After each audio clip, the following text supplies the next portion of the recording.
Hello Twin Flames, this is Victoria and I'm here with your daily energy check. Welcome to my channel, whether you're new or you're coming back.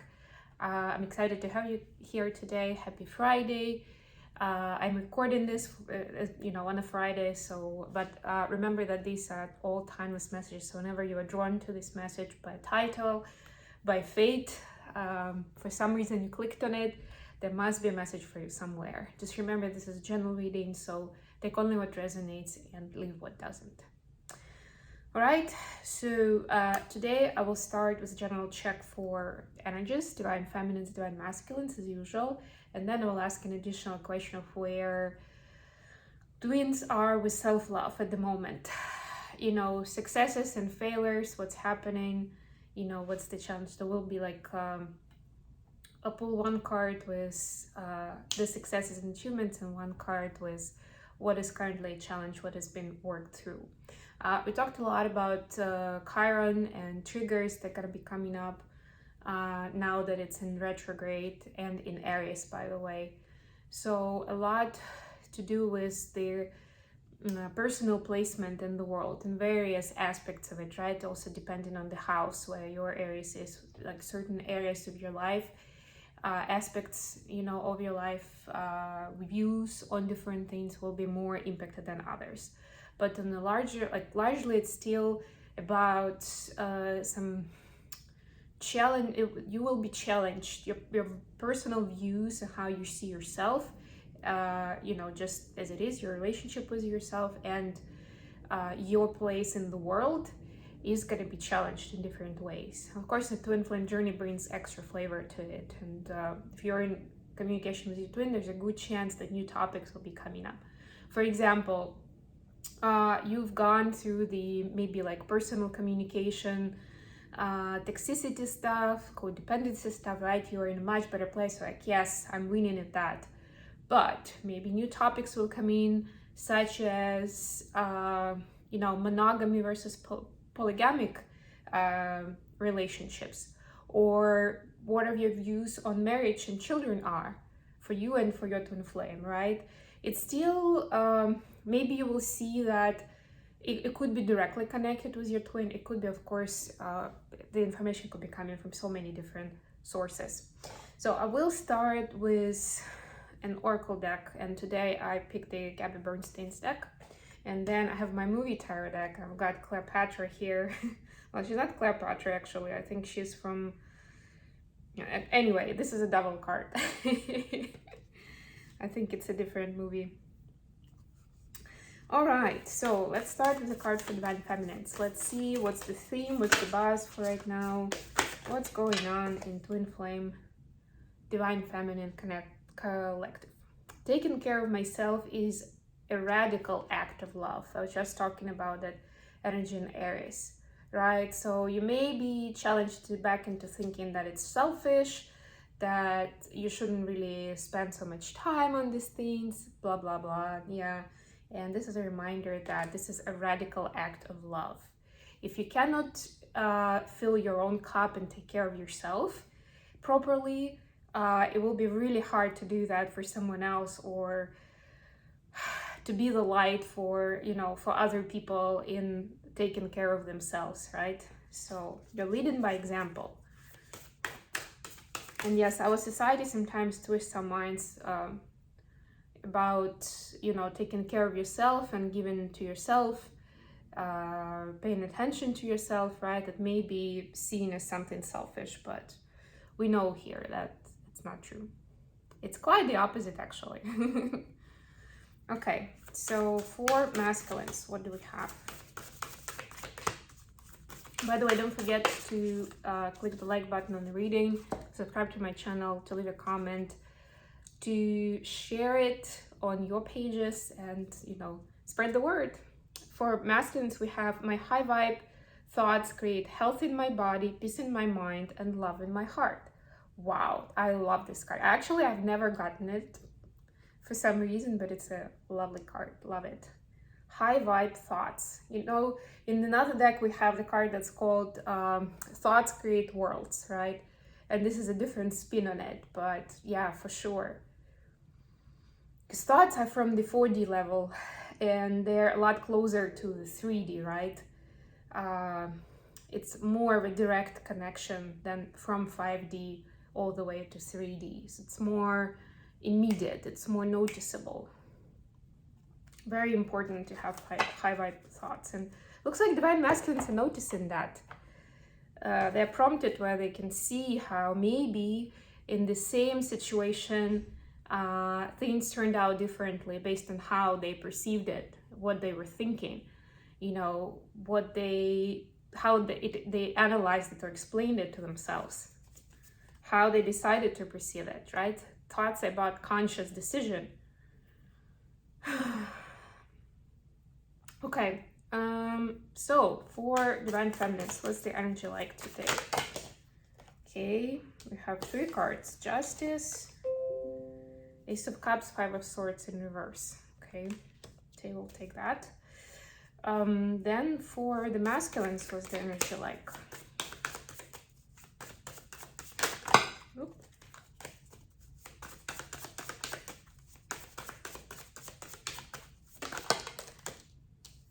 Knight of Cups in reverse. I'll pull a clarifier for that.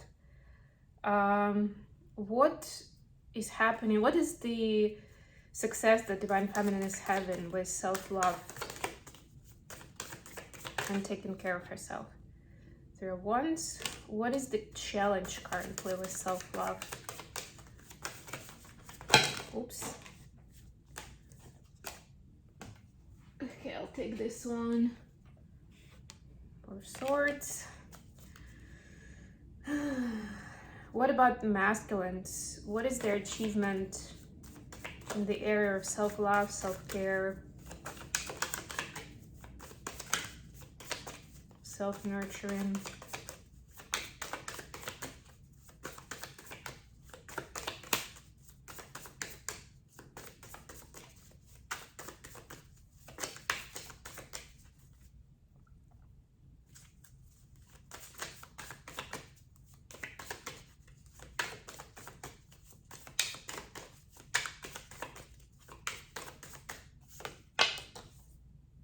The Magician. Wow. What's the challenge? I won't be reading the cards from the book today because it's a longer reading with, you know, several questions, but yeah, Movie Tarot has this wonderful images from different Hollywood movies in the major arcanas and the court cards. Okay, the challenge is connected with you, divine feminine. We have High Priestess here, the 9 of Swords in reverse. Okay. Page of Coins on the bottom of the deck. So yeah, it could be, you know, the underlying energy is seeing what kind of new starts are available, what kind of opportunities are on the horizon right now for the twins. That's what I'm getting here. I am gonna pull clarifiers quickly if we have just 1 card. So please clarify Knight of Cups in reverse for masculine energy. Yeah, actually I'll do clarifier for this, and I think for self-love it's I'll go without the clarifiers today. We'll make it more interesting. Okay. Thank you. I love this. It says 4 of Pentacles, but the after tarot version of it where death is coming in. That's the bottom of the deck, by the way. Transformation is inevitable. My wonderful twin flames. As much as you want to hold back to what you know, to what is familiar to you, you know, the universe is going to be pushing you in a good way or bad way, depending on, you know, how open-minded and tuned in you are into those energies, right? It's wonderful. Okay, so for the feminine energy, we have the Justice card, and these kind of dropped out separately, so I'm taking them as clarifiers. So we have Ace of Cups and 5 of Swords in reverse. Yeah, so divine feminines are seeing certain karmic situations play out where they can see that not everything is black and white in the situation at hand, right? So they're seeing the karmic ties or the cause and effect, right? Why it played out certain way. And then maybe on the surface, it seemed like there was somebody was a good guy, somebody was a bad guy, was very straightforward. But deep down, there's a lot more to the story than that. And they're seeing the fuller picture, right? How it played out, why it played out this way. And then we know that, it's the duality part, it's the yin and yang part. We don't have a situation or a person that's completely negative, and we don't have someone who is completely positive and doesn't have ego or, some faults or doesn't make mistakes, right? It's present in all of us, the darkness and the light. And it's important to keep it in mind when your conscious mind is assessing the situation. That's why it's so important to go with intuition and to bring kindness and grace into the situation. Because there is another spin on it is that, if you put it this way, right, this is like love and truth, this is more about fear and illusion. So these things are pretty straightforward from an energetic perspective. If you're trying to see them from the conscious mind, it may deceive you actually, because the same situation, the same behavior can be positive and negative from different perspectives, right? A lot of times that's the case anyway. Even if you're taking, I don't know if you've seen the show, it's called The Good Place, right? It ended a couple of years ago and I don't remember all the details, but they're definitely one of the things they bring up. So it's a lot about like the good place as in heaven, the bad place as in hell.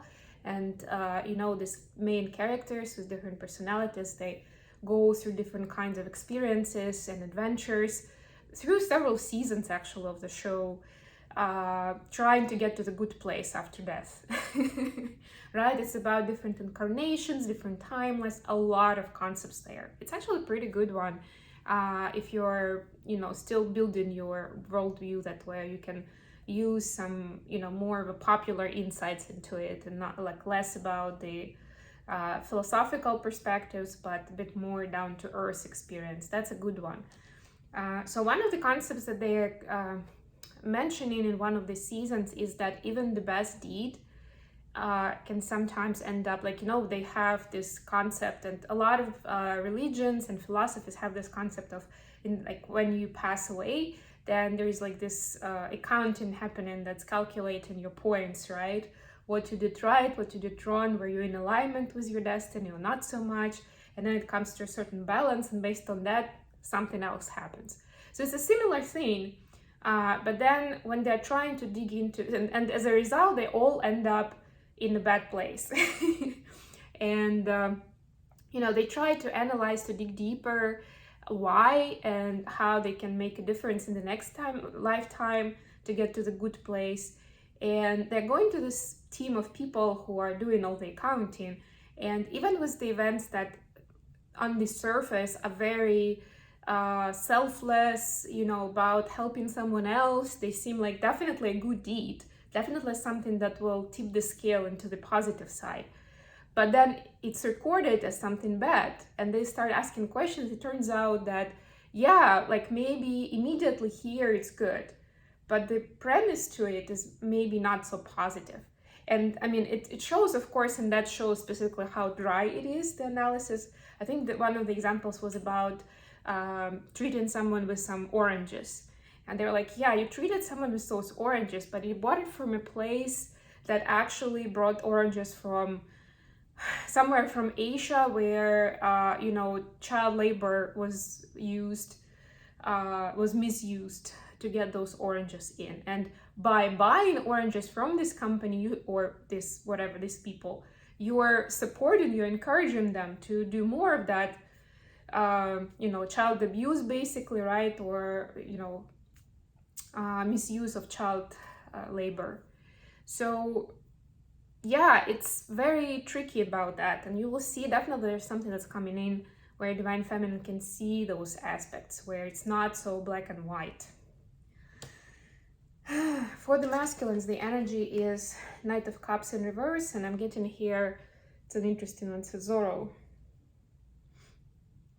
And I'm getting here Nine of Swords in reverse as a clarifier. So in this deck, Knight of Cups is quite a mysterious guy, right? It's like, I don't want to give away too much too soon. I want to do it at the right time. I want to prepare. A little bit of a perfectionist I'm getting as well, right? And this is like divine masculines were recently in this kind of mode, or maybe they still are actually, and they understand how much of extra anxiety and hustle it's given them. Like they're overthinking it, and eventually it's just not worth it, right? It's supposed to be about expressing love, expressing feelings. It can be towards DF, it can be towards someone else in their close surrounding, but they wanted to make it special, wanted to matter, didn't want to look foolish or childish or immature or like they were not serious, but eventually it just was too much, right? And they're releasing that now. They understand that sometimes the beauty in the expression of love and feelings and appreciation, at the very least, is in being spontaneous, in being yourself, being authentic self, right? So yeah, that's what's bringing them back into the high vibe thoughts. For what do we have in terms of self-love? For the feminines, we have Three of Wands as something that's been an achievement. So this is about, it's actually interesting that for the masculines, it's the Magician. Both of these cards are about manifestation. Major Arcana, Minor Arcana. DMs again on a bit of a help, a bit of a nudge from their guides, from the divine on this, to help them figure out how self-love is instrumental into manifesting what you want to attract into this world. And again, this is a complete change, like 180-degree change from thinking that, may be selfish, to put yourself first, to, just to put that much effort and time into taking care of yourself, right? But this is the turning around from that into something else.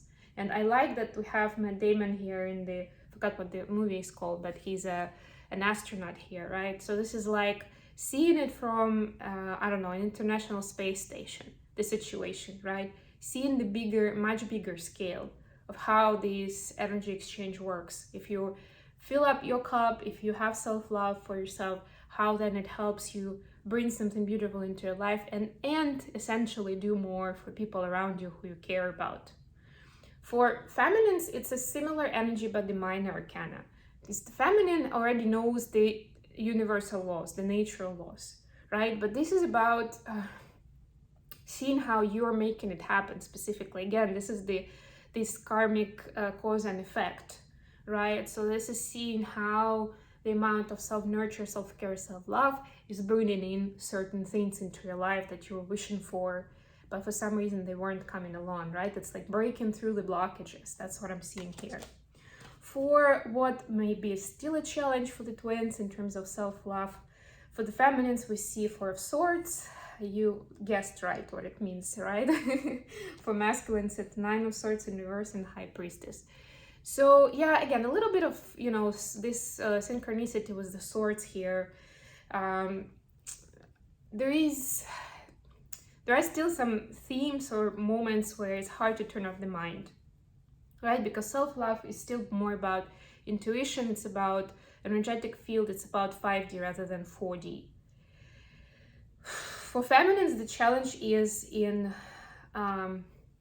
getting away from, monkey mind and getting away, turning off the brain that is putting in info from other people, their opinions, what they taught you, how they treated you, what you read in books or saw in movies, right? It's still a challenge sometimes to turn that off and use your own perception, because guess what? In order to do that on the continuously, right, on a daily basis, you're supposed to rebuild your worldview basically, because there will be a lot of things that were, society perceived and they were not really true, unfortunately. And as we are twin flames, I would say we experience it even to the more extent, to the greater extent than people do on average.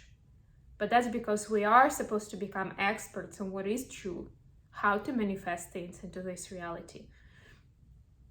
So there's still some work to do in being able to switch off from the mundane, from 3D, even to protect your energy. That's another good one. So part of self-love and self-care is also protect your energy from, you know, other people pulling on it, from even in the energetic field, from, you know, negative entities who are trying to, you know, take advantage of you, to be able to protect yourself from those. So maybe look up some information on that and see how you can advance your knowledge, and maybe try different approaches to be able to preserve your energy more, to kind of create this energetic shield around you that will keep you safe.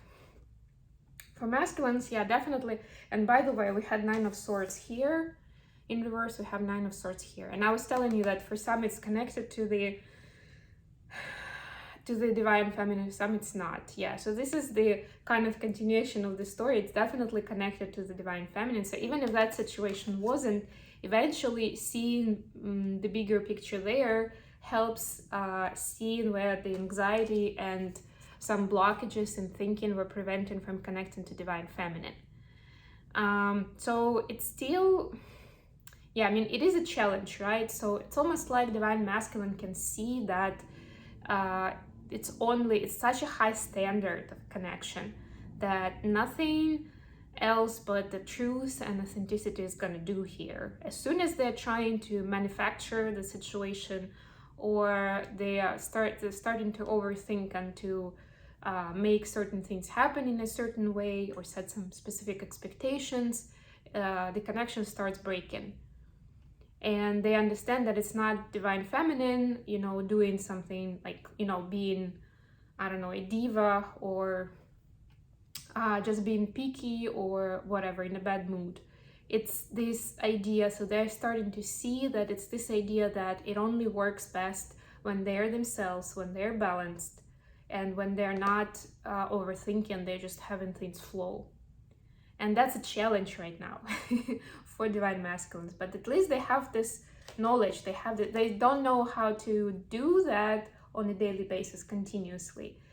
And that's part of self-love, right? Because when you have that self-love, you have self-confidence, you have a sense of worth, then there is no need for you to try to pretend like you're someone else or behave in a way that is not in alignment with who you are, right? Then you have more freedom to express yourself.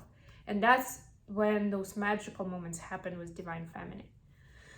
Okay, I think I'm gonna finish here for today. Thank you for joining me today, guys. I love you all, and I'll be back with more readings very, very soon. Bye, everyone.